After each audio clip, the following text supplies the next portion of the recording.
اعوذ باللہ من الشیطان الرجیم بسم اللہ الرحمن الرحیم۔ تمام دیکھنے اور سننے والوں کو خدمت میں السلام علیکم ورحمۃ اللہ وبرکاتہ۔ ہم نے احکام تقلید کے بارے میں بات کرنی ہے آج کے اس درس میں، کہ ہم دینی احکام کو سیکھنے کے لیے دینی احکامات میں تقلید کا کیا مطلب ہے، یعنی کسی مجتہد کے فتوے پر عمل کرنا۔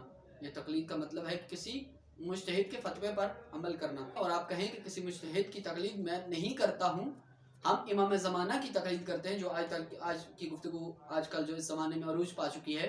دیکھیے، امام زمانہ کی اطاعت ہوتی ہے، امام کی اطاعت کی جاتی ہے اور مجتہد کی تقلید کی جاتی ہے۔ مجتہد کی تقلید کے یہ ہے کہ اگر کوئی مجتہد آپ کو کوئی فتویٰ بتائے، کوئی بات کہہ دے، آپ پر حکم لگاتا ہے، تو آپ اس کو رد کر سکتے ہیں، مگر جو امام کہہ دے اس کو آپ رد نہیں کر سکتے۔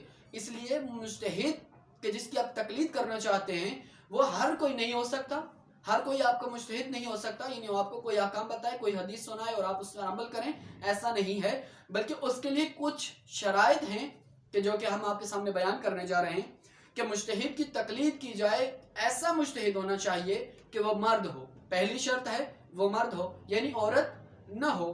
دوسرے نمبر پر ہے کہ وہ بالغ ہونا چاہیے، یعنی بچہ یا اس طرح کا چھوٹا بچہ یا اس طرح نہ ہو، یعنی کہ بلوغت، حد بلوغت تک ہو، یعنی بالغ ہونا چاہیے۔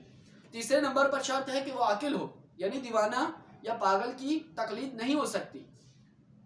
دماغی طور پر جس کا سلطنت ٹھیک نہ ہو، اس کی آپ تقلید نہیں کر سکتے۔ شیعہ اثنا عشری ہو، یعنی کہ 12 اماموں کا ماننے والا، 12 اماموں کا ماننے والا ہو سے مراد یہ ہے کہ جو 12 امام ہیں، جو رسول خدا کی حدیث کے مطابق 12 امام ہیں، ان کا ماننے والا ہو، اس کی تقلید کی جائے گی۔ حلال زادہ ہونا چاہیے، یعنی کہ حرام زادہ نہ ہو، اور زندہ بھی ہونا چاہیے، یعنی کہ جو ہم سے پہلے وقت گزر چکے ہیں، ہمارے دور میں نہیں ہیں، ہم اس کی تقلید نہیں کر سکتے، کیونکہ کسی مسئلے میں اگر ہمیں مشکل پیش آتی ہے تو ہم اس کی طرف رجوع کر سکیں۔